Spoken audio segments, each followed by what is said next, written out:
Okay, so never done a cooking video in my life before, so we'll see how this goes. But there have been multiple requests to ask me to cook tortillas de harina or flour tortillas, which are never referred to as soft tortillas ever under any circumstances. So if you use this recipe or keep this recipe, then be aware that they are not soft tortillas. That being said, I do want to go ahead and make them. This is a variation of the technique that I learned from watching my mother, so I will not put any blame upon her or the way that she taught me or didn't teach me in this technique. It is my adaptation from observation. It's also not a family recipe because I actually stole the proportions from online. Because there really aren't any measurements. My mother likes to say that it depends on the bowl you're using or the spoon that you're using in order to decide how much of anything is needed, and I'm not doing that. I'm actually kind of stealing things, although I will say that the recipe I looked for had 3 cups of flour, and I'm trying to convert to a 2 cups of flour just to make a smaller batch. So we'll see how that turns out as well.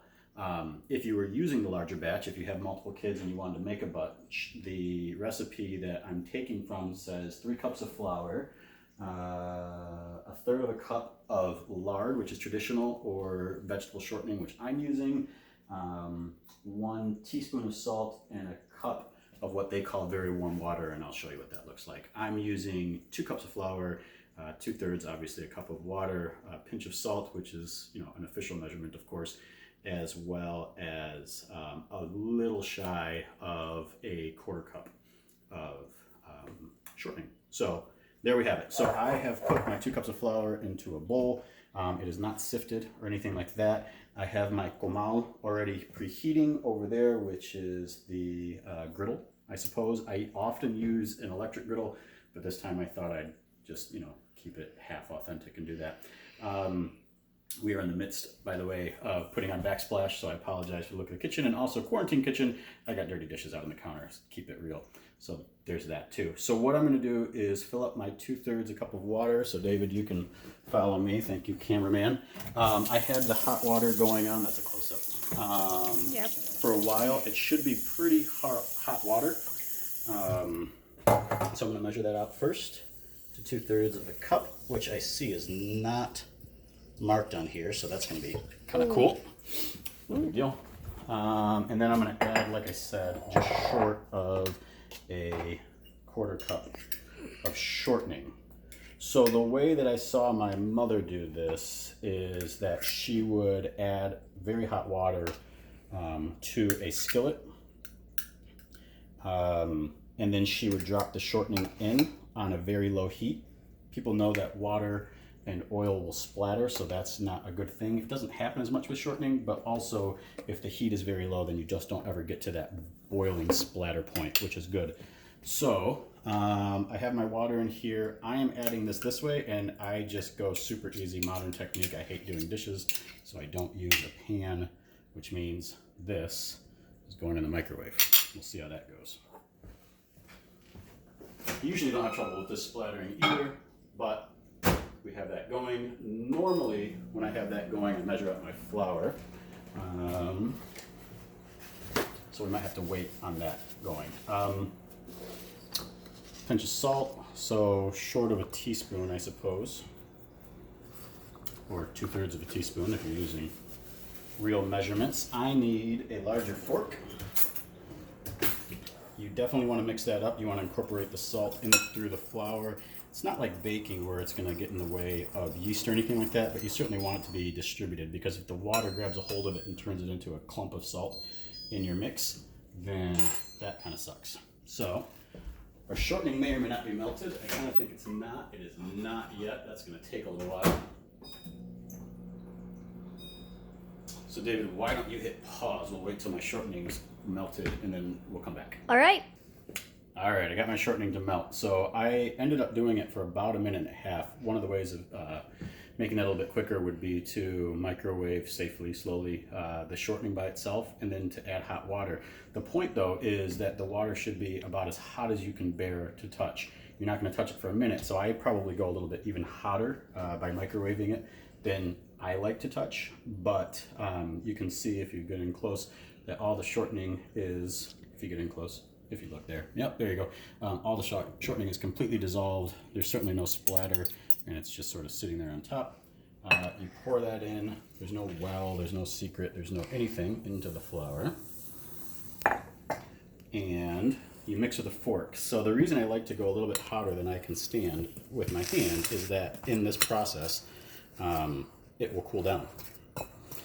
Of course, there's no exact measurements. I'm kind of playing with the recipe a little bit, of course, as well. And so it is perfectly reasonable and fine to add more water, should be hot, or more flour if it's needed. But you want it to just come together. I like to scrape the sides down because there's a little bit of moisture in there, which is what's making it stick to the side. Also, I should mention that some people, a lot of families, will add a little bit of baking powder, not soda, powder, to their recipe. And I do not, because it really doesn't need to be a little bit fluffier. I tend to make mine a little bit thicker, as well as I like them soft. I like them a little bit undercooked. Doughy even, and so the leavening agent doesn't really do anything for me. If you like yours bien tostadas, if you like them really crispy, then maybe you would prefer that in your recipe. I have never found that to be the case for me. So you want it to just come together. We're not kneading. We are not overworking it. That's a big thing. You don't want to do that. But you can see there's a little bit of flour on the outside, which I don't mind because we're going to be rolling it out. It's plenty soft. It's very pliable. It's super nice and warm. It feels good on your hands. Mexican spa treatment. And then what you want to do, I wish there was a good measurement for this. It depends if you want very large tortillas or if you want very small ones. I don't know. I could weigh that out and tell you how many grams it was, but I'm not going to do that. It is a palm size for me, but I have tiny hands. And you roll it out into something like a disc. I'm not rolling a ball like I would for a pizza ball or anything like that. It's concave in the middle, and it should be smooth and relatively round on the outside. So what I do is I'm using really 3, maybe 4 fingers to tuck into the center. So I'm kind of pulling and pushing the ball into the palm of my hand to make the top smooth, and I'm curling these edges into the center, if that makes sense. That one's a little bit larger than the last one. So I've had my comal preheating on the lowest possible temperature for some time now. I'm going to go ahead and turn that up because I'm going to start rolling these out to about medium. And like I said, I usually use an electric skillet, so I don't actually know the setting on my stove. It's a pretty new stove as well, and I'm not sure where I want it yet, so we will find that out as we cook. So there's 3 for myself that will get started. I'll probably just cook 1 or 2 for you. These look like they're maybe a little bit more similar size, so that should work a little bit better. Normally I would flour either certainly the surface, and then maybe even the rolling pin, but these feel, for some reason, like they'll come up. I may come to regret that, but normally I would flour.